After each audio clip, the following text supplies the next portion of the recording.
ഞാൻ ചോദിക്കട്ടെ ചാച്ചൻ, ചാച്ചൻ കൂടെ ഇരിക്കുമ്പോഴല്ലേ ആ ഡോക്ടർ എല്ലാം പറഞ്ഞു. അപ്പോൾ ചാച്ചൻ എന്നാ പറഞ്ഞു? കല്യാണം കഴിച്ചാൽ എന്നാ ശരിയാവും? ഇനിയിപ്പോൾ എന്നാ ശരിയായി? IA 276/2019 in OP number 47/19 petitioner Romana Philip, respondent Mathew Devasi. എനിക്ക് വല്ലപ്പോഴെങ്കിലും എൻ്റെ അവസ്ഥയെക്കുറിച്ചൊന്ന് മനസ്സിലാക്കണം. എൻ്റെ അവസ്ഥ അതിനേക്കാൾ കഷ്ടമാണ് മാത്യു. അതിൽ ക്രൂവൽറ്റി എന്നൊക്കെ പറയുന്നുണ്ട്. മാത്യു തന്റെ സെക്ഷുവാലിറ്റി മറച്ചു വെച്ചുകൊണ്ട് ഒരു സ്ത്രീയുടെ നല്ല പ്രായം അത്രയും നഷ്ടപ്പെടുത്തി എന്നുള്ളതാണ് ഇവിടുത്തെ മെന്റൽ ക്രൂവൽറ്റി. ഇത്ര കൃത്യമായിട്ട് സാറിന് എങ്ങനെയാണ് മാത്യു ഗേ ആണെന്ന് പറയാൻ കഴിയുക? മാത്യു എൻ്റെ മകനാണ്.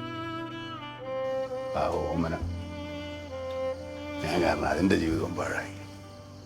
സെക്ഷൻ 377 നമ്മുടെ രാജ്യത്ത് ഡീക്രിമിനലൈസ് ചെയ്ത് കഴിഞ്ഞ വർഷം മാത്രമാണെന്ന് ഓർമ്മിപ്പിച്ചുകൊള്ളട്ടെ. അതിനു മുമ്പ് ഇത്തരത്തിലൊരു കേസുമായി ഓമന മുന്നോട്ട് പോയിരുന്നുവെങ്കിൽ as per then existing law Matthew is engaging in a criminal offense. And this lady had to wait until 2018 just because we had such a law in our country. എല്ലാ സ്വാതന്ത്ര്യവും നന്നാണ് ചാച്ചൻ എന്നെ പറഞ്ഞു. എൻ്റെ എല്ലാ കാര്യങ്ങളും ചാച്ചൻ മനസ്സിലാക്കി. പക്ഷേ ഈ കാര്യം വന്നപ്പോൾ ചാച്ചൻ പറ്റിയില്ല. ചാച്ചനൊന്നല്ല, ആർക്കും പറ്റില്ല. നൂറ്റാണ്ടിന്റെ വിധി എന്ന് എല്ലാവരും വിളിച്ച വേർഡിക്റ്റിനൊപ്പം justice Indu Malhotra history of an apology to the members of this community എന്ന് പറഞ്ഞിട്ടുണ്ട്. സത്യത്തിൽ ആ ക്ഷമാപണം നേടുന്നത് ഓമനെ പോലുള്ള വ്യക്തികളിലേക്കും കൂടെയാണ്.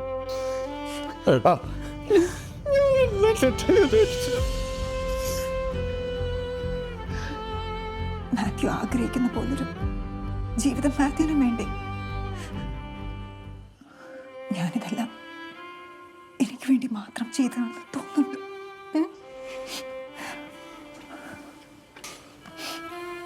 മാത്യു,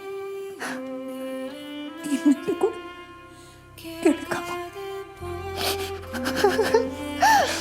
എൻ്റെ ദൈവമേ.